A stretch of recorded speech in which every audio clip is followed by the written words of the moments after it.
제22장. 유월절이라 하는 무교절이 다가오매 대제사장들과 서기관들이 예수를 무슨 방도로 죽일까 궁리하니 이는 그들이 백성을 두려워함이더라. 12 중에 하나인 가룟인이라 부르는 유다에게 사탄이 들어가니 이에 유다가 대제사장들과 성전 경비대장들에게 가서 예수를 넘겨줄 방도를 의논하매 그들이 기뻐하여 돈을 주기로 언약하는지라. 유다가 허락하고 예수를 무리가 없을 때에 넘겨줄 기회를 찾더라. 유월절 양을 잡을 무교절 날이 이른지라 예수께서 베드로와 요한을 보내시며 이르시되 가서 우리를 위하여 유월절을 준비하여 우리로 먹게 하라. 어디서 준비하기를 원하시나이까? 보라, 너희가 성내로 들어가면 물 한 동이를 가지고 가는 사람을 만나리니 그가 들어가는 집으로 따라 들어가서 그 집 주인에게 이르되 선생님이 내게 하는 말씀이 내가 내 제자들과 함께 유월절을 먹을 객실이 어디 있느냐 하시더라 하라. 그리하면 그가 자리를 마련한 큰 다락방을 보이리니 거기서 준비하라 하시니 그들이 나가 그 하신 말씀대로 만나 유월절을 준비하니라. 때가 이르매 예수께서 사도들과 함께 앉으사 내가 고난을 받기 전에 너희와 함께 이 유월절 먹기를 원하였노라. 내가 너희에게 이르노니 이 유월절이 하나님의 나라에서 이루기까지 다시 먹지 아니하리라. 이에 잔을 받으사 감사 기도하시고 이것을 갖다가 너희끼리 나누라. 내가 너희에게 이르노니 내가 이제부터 하나님의 나라가 임할 때까지 포도나무에서 난 것을 다시 마시지 아니하리라 하시고 또 떡을 가져 감사 기도하시고 떼어 그들에게 주시며 이것은 너희를 위하여 주는 내 몸이라. 너희가 이를 행하여 나를 기념하라. 저녁 먹은 후에 잔도 그와 같이 하여 이르시되 이 잔은 내 피로 세우는 새 언약이니 곧 너희를 위하여 붓는 것이라. 그러나 보라, 나를 파는 자의 손이 나와 함께 상위에 있도다. 인자는 이미 작정된 대로 가거니와 그를 파는 그 사람에게는 화가 있으리로다. 그들이 서로 묻되 우리 중에서 이 일을 행할 자가 누구일까 하더라.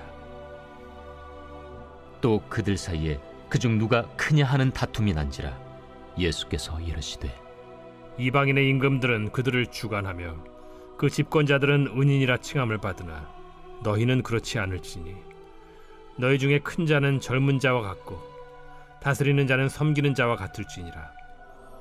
앉아서 먹는 자가 크냐 섬기는 자가 크냐? 앉아서 먹는 자가 아니냐? 그러나 나는 섬기는 자로 너희 중에 있노라. 너희는 나의 모든 시험 중에 항상 나와 함께한 자들인즉 내 아버지께서 나라를 내게 맡기신 것 같이 나도 너희에게 맡겨 너희로 내 나라에 있어 내 상에서 먹고 마시며 또는 보좌에 앉아 이스라엘 12지파를 다스리게 하려 하노라. 시몬아, 시몬아, 보라, 사탄이 너희를 밀가부르듯 하려고 요구하였으나 그러나 내가 너를 위하여 내 믿음이 떨어지지 않기를 기도하였노니 너는 돌이킨 후에 네 형제를 굳게 하라. 주여, 내가 주와 함께 오게도 죽는 데에도 가기를 각오하였나이다. 베드로야, 내가 네게 말하노니 오늘 닭 울기 전에 네가 3번 나를 모른다고 부인하리라.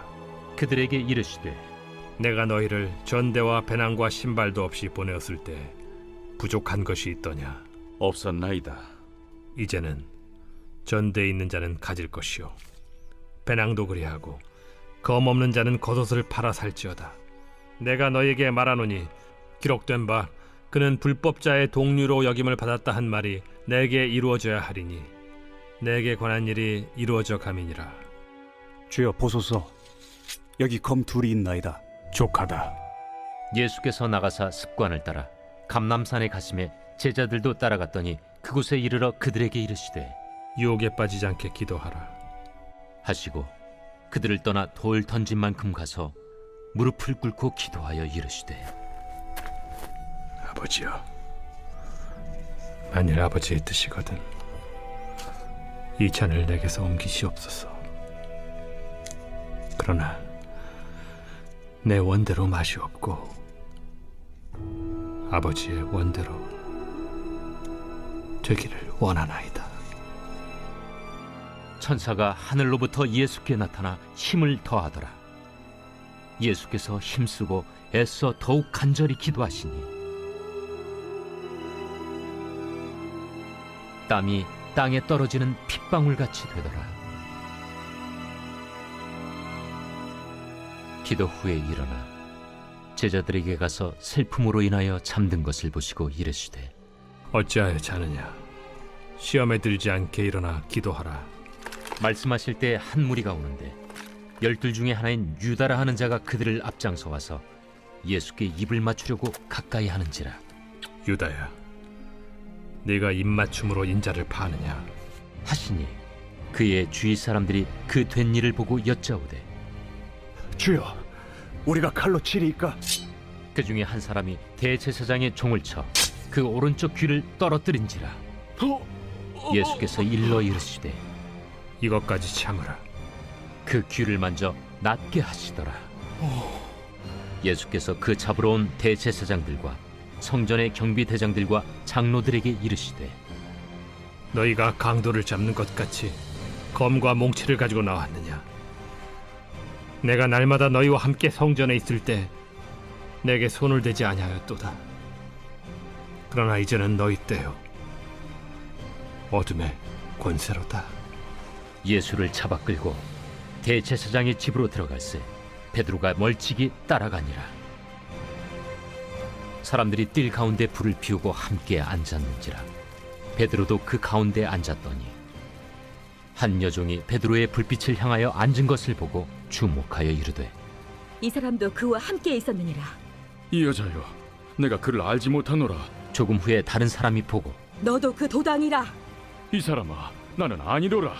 1시간쯤 있다가 또 한 사람이 장담하여 이르되 이는 갈릴리 사람이니 참으로 그와 함께 있었느니라.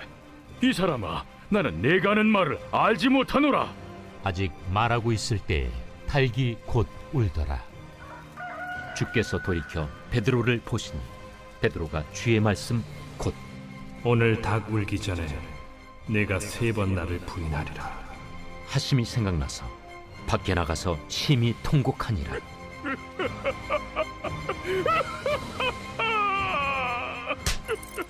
지키는 사람들이 예수를 희롱하고 때리며 그의 눈을 가리고 물어 이르되 선지자 노릇하라. 너를 친 자가 누구냐? 이 외에도 많은 말로 욕하더라. 나리샘의 백성의 장로들 곧 대제사장들과 서기관들이 모여서 예수를 그 공회로 끌어들여 내가 그리스도이거든 우리에게 말하라. 내가 말할지라도 너희가 믿지 아니할 것이요 내가 물어도 너희가 대답하지 아니할 것이니라. 그러나 이제부터는 인자가 하나님의 권능의 우편에 앉아 있으리라. 그러면 내가 하나님의 아들이냐? 너희들이 내가 그라고 말하고 있느니라. 어찌 더 증거를 요구하리오? 우리가 친히 그 입에서 들었노라.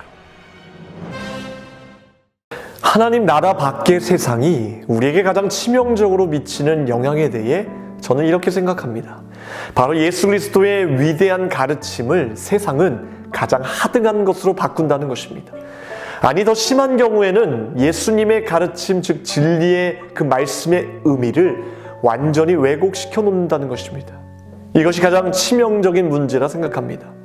어떤 사람은 이에 대해 이렇게까지 말했습니다. 우리는 지금 조작된 세상에 살아가고 있다. 쉽게 말씀드리면 기쁨이라는 개념이 있지요. 그런데 세상이 말하는 기쁨은 이미 조작된 기쁨이라는 것입니다. 무언가를 소유하면, 내가 그토록 원하는 것을 갖게 되면 기쁨을 얻겠다고 세상은 이야기하지만 사실 이것은 조작된 기쁨이라는 것입니다. 자기들이 만들어 놓은 조작된 기쁨, 가짜 기쁨을 마치 진짜인 것처럼 속여서 상품을 파는데 불티나게 팔린다는 것입니다. 오늘 누가복음 22장 말씀은 예수님께서 십자가 지시기 전날 목요일에 있었던 각종 사건을 언급하고 있는데요. 안타까운 것은 인류 구원을 위한 그리스도의 십자가 순환이 목전에 있음에도 불구하고 제자들은 누가 크냐 하는 문제로 또다시 다투고 있었습니다. 24절 말씀입니다. 또 그들 사이에 그중 누가 크냐 하는 다툼이 난지라. 예수님은 3년 동안 한결같이 제자들을 데리고 다니면서 전부를 보여주시면서까지 가르쳤건만, 그리고 자신이 십자가 사명을 완수하시고 하나님 품으로 돌아가면 이제는 너희들이 내 일을 대신 감당해야 될 시점이 왔건만, 이들은 아직까지도 예수님의 소망과 일치되지 않았다는 것에 예수님의 마음이 정말 무거웠을 것 같다는 생각이 듭니다. 그런데도 주님은 그들을 크게 책망하기보다는 세상의 잘못된 가치를 다시 하나님 나라의 가르침으로 재규정하시사 그들의 이해를 도우셨다는 것입니다. 예수님은 말씀하셨습니다. 진정한 위대함은 높은 자리에 있는 것이 아니라 섬김의 자리에 있다고 말입니다. 세상에 말하는 위대함이라는 그 개념을 완전히 바꿔놓으시는 것입니다. 예수님께서는 당신이 아예 섬기는 자로 규정해버리셨습니다. 27절 말씀입니다. 앉아서 먹는 자가 크냐 섬기는 자가 크냐, 앉아서 먹는 자가 아니냐, 그러나 나는 섬기는 자로 너희 중에 있노라. 섬기는 자로 너희 중에 있노라 말씀하셨습니다. 여러분, 우리가 매일매일 해야 될 일은 단지 먹고 마시고 돈 벌고 무언가를 얻고 미래를 준비하고 하는 일도 물론 중요하겠지만, 사실 이것보다 더 중요한 것이 있습니다. 변질된 세상의 가치관이 더 이상 나를 이상한 사람으로 만들지 않도록 철저하게 그리스도의 가치관을 지켜내는 일, 그 일이 결단코 중요합니다. 하나님의 진리의 말씀이 나를 지배하도록 우리는 날마다 깨어 있어야 됩니다. 제가 25살부터 현재 37살까지 목회를 하면서 가장 안타까운 것은 이제 헌신이라는 단어 자체를 교회에서 쓰지 못하게 되었다는 점입니다. 열정이라는 단어만 들어도 우리 인식에 열정페이가 생각이 납니다. 분노가 치밀어 오릅니다. 이렇게 열심히 내 몸과 영혼까지 갈아 넣었는데 교회에서 얻는 건 없지 않나 생각합니다. 이런 세상의 관점으로 바라보니 예수님께서 말씀하신 섬김과 헌신에 대해서도 동의가 안 되는 것입니다. 이 교회에서 봉사하는 것이 맞는 건가? 뭔가 선뜻 나서서 하나님의 일을 하기가 꺼려집니다. 왠지 손해보는 것 같고. 이처럼 우리는 이미 세상의 개념과 세상의 관점 그대로 하나님과 교회 생활을 마주하고 있는지도 모릅니다. 문제는 지금 세상이 우리의 믿음의 두께를 아주 얇게 만들고 있는데도 우리는 사실 무엇 때문에 믿음이 약해지고 있는지를 모릅니다. 소명이라는 책의 저자인 오스기니스는 다른 책에서 그리스도인들이 8가지 이유 때문에 신앙의 회의가 찾아온다고 말하는데, 그 6번째로 소개한 것이 바로 이 문제였습니다. 헌신이 빠진 건강한 믿음은 있을 수 없다는 것이었습니다. 헌신 부족 때문에 회의가 찾아온다는 것입니다. 이분이 강조하는 것은 기독교의 복음은 하나님 우리에게 제시하는 계약이라는 것입니다. 언약이라고 하죠. 너는 내 것이다. 너는 하나님의 자녀이다 라는 이 계약을 우리에게 건네주시고 그 계약서에 도장을 쿡 찍어주시는 분은 하나님이시라는 겁니다. 그런데 계약이라는 것은 쌍방간의 약속을 포함하고 있죠. 우리가 그분께 헌신함으로써 우리도 거기에 우리의 이름을 직접 우리가 기입하는 것입니다. 그런데 이름만 기입한다고 이 계약서가 효력을 얻습니까? 아닙니다. 이 계약이 효력을 얻으려면 우리의 서명인 헌신이 필요하다라고 이야기하고 있습니다. 주님은 자신을 아예 섬기는 자로 규정하셨고 세상이 말하는 높은 자리에는 일말의 관심도 없었습니다. 당신 스스로가 제자들의 발을 씻기는 섬김과 헌신으로 하나님 나라의 삶을 너희들이 생각하는 것과 전혀 다른 길임을 말씀하고 계셨던 것입니다. 여러분, 이것이 진리입니다. 이것이 예수님의 가르치심입니다. 이 가르침이 카센터에 대한 지식만도 못합니까? 만약 차가 고장이 났습니다. 어떤 카센터에 찾아갈까 우리는 고민만 하지 않습니다. 인터넷도 뒤져보고 주변 사람들의 반응도 들어보고 믿을 만한 지식이 모이면 그때 확신을 가지고 카센터에 찾아가는 것이지, 그냥 대충 아무 곳에 가서 이번에는 운 좋게 잘 만났으면 좋겠다 하지는 않지 않습니까? 자신의 운명을 운에 맡기지 않습니다. 뭔가를 안다고 할 때는 신뢰뿐 아니라 행동이라는 헌신도 따라오는 것입니다. 카센터에 대한 지식이 모이면 그 지식을 기반으로 행동하게끔 되어 있습니다. 그곳을 찾아가게 되어 있습니다. 하나님을 아는 지식을 어떻게 카센터만도 못한 것으로 생각하십니까? 복음을 깊이 알면 알수록 그분의 사랑의 가치를 깨달으면 깨달을수록 그분을 위해 헌신하고자 하는 갈망은 더욱 깊어갈 것이며 하나님을 위해 무엇이라도 하고자 하는 마음으로 주체할 수 없게 될 것입니다. 여러분 기억하십시오.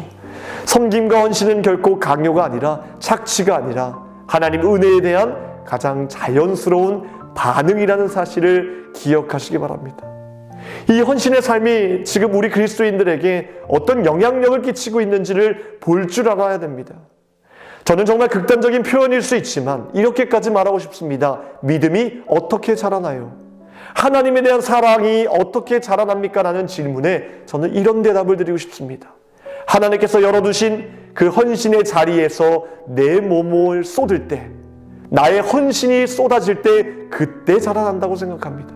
그렇지 않습니까? 사람과의 관계가 어느 순간 깊어질 때를 보면 대개 내가 그 사람을 위해 희생하고 몸바쳐 헌신할 때입니다. 누군가를 위해 헌신할 때 사랑의 크기와 깊이가 넓어지는 것처럼 하나님과의 관계도 똑같습니다. 우리가 뜨겁지 않는 것, 우리의 믿음의 두께가 얇은 것, 우리의 책임입니다. 우리가 헌신하지 않아서 그렇습니다. 하나님과 하나님의 거룩한 일을 선택할 수 있음에도 불구하고 선뜻 나서지 않는 것입니다. 그리고 자신의 믿음이 부족한 것에 대해 자신을 탓하지 않고 늘 환경 탓, 하나님 탓, 부모님 탓, 세상 탓을 하는 것입니다. 여러분이 진정 하나님의 크신 사랑을 많이 받고 내 믿음이 더욱 견고해지기를 원한다면 그분의 사랑을 직접적으로 경험할 수 있는 곳으로 깊게 찾아 들어가시길 바랍니다. 하나님에 대한 내 헌신의 갈망이 커질수록 뜨거워질수록 그분이 말씀하시는 하나님 나라의 삶이 내게 주어지는 것이지 내 뜻대로 내 마음대로 내가 원하는 대로 내 시간, 내 몸뚱아리, 내 물질을 사용한다면 평생을 그저 은혜의 강물에 발만 담그고 살아가게 될 것입니다. 그것도 그나마 다행입니다만 제 관점에서는 불행한 인생이라 생각합니다. 사랑하는 성도 여러분, 그럼에도 예수님은 이런 제자들을 향해 책망하시지 않고 하나님 나라에서 그들을 보좌에 앉히시고 택한 자들을 다스리게 하는 권세를 주시리라는 약속을 허락해 주셨습니다. 오늘 30절 말씀입니다. 너희로 내 나라에 있어 내 상에서 먹고 마시며 또는 보좌에 앉아 이스라엘 12지파를 다스리게 하려 하노라. 기도하겠습니다. 오늘 화요일 새벽에 함께 기도할 공동 기도 제목 코로나의 종식을 위해 기도하겠습니다. 특별히 코로나로부터 성도들의 건강을 지켜주시고 코로나로부터 자유하게 하셔서 예배 자리에 담대히 나아가게 해달라고 우리 함께 기도하겠습니다. 하나님, 날마다 진리의 말씀이 내게 다가와 말씀하실 때 우리 머릿속에 있고 마음속에 있는 세상의 것들, 찌꺼기들이 다 사라지게 하시고 오직 주님의 가르침과 진리의 말씀으로 주여 채워지기를 간구하오니 주님 속히 말씀하여 주시고 우리와 함께 동행하여 주시옵소서. 늘 주님 앞에서 정말 받은 그대로 우리가 다 갚을 수는 없지만 자연스럽게 주님을 위해 헌신하는 삶으로 나아갈 수 있도록 도와주시고 이런 귀한 삶을 통해 우리의 믿음이 견고해질 수 있도록 주님 인도하여 주시옵소서. 하나님, 간절히 바라옵기는 코로나로부터 우리가 자유하기를 원합니다. 하나님, 건강 상하지 않도록 주님의 보혈로 덮어주시사 깨끗하게 치유하여 주시고 동행하여 주시옵소서. 세우신 주의 사자 목사님 강건하게 붙들어 주시고 선포하시는 말씀마다 회복과 치유의 역사를 이루어 주시옵소서. 간절히 간구하는 제목들마다 주님께서 응답하여 주실 것을 믿고 감사드리며 우리를 원하신 예수 그리스도의 이름으로 기도하옵나이다.